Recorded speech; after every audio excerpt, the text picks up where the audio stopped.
For the last 60 years of Philippine TV, nothing captures the imagination and the hearts of the Filipino audience more than a well-told story of love. And when it comes to love stories, there are no half measures.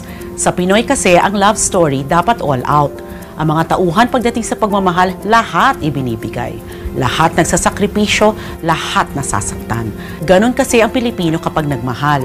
That's why we demand nothing less than that from the characters we love sa ating mga teleserye. Bawat istorya nakaka-relate talaga tayo. Damang-daman natin ang bawat luha, kilig na kilig tayo sa bawat kwento ng pag-ibig.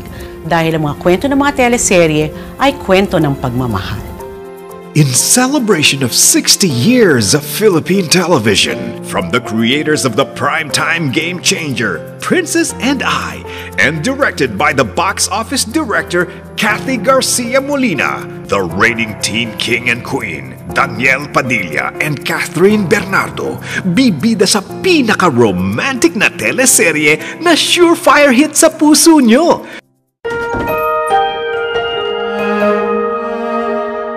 I'm a simple girl with big dreams. Kahit ano, gagawin ko.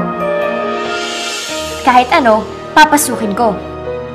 Parang pangarap ko para sa pamilya ko, achieve!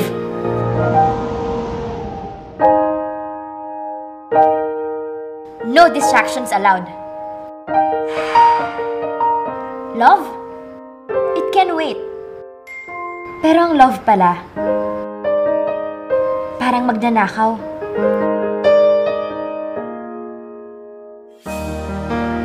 Hindi nagpapaalam.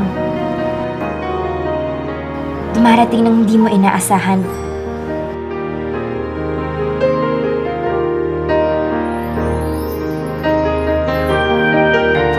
Uy!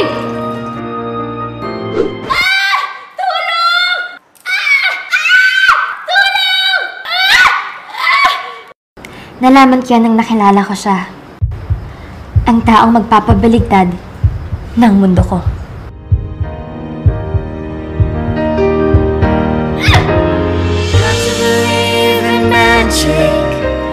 Something stronger than the moon above.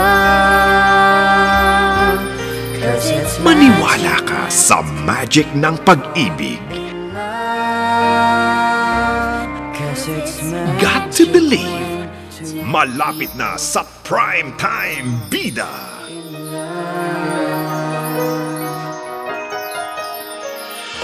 Tinamaan mo ako ron ah.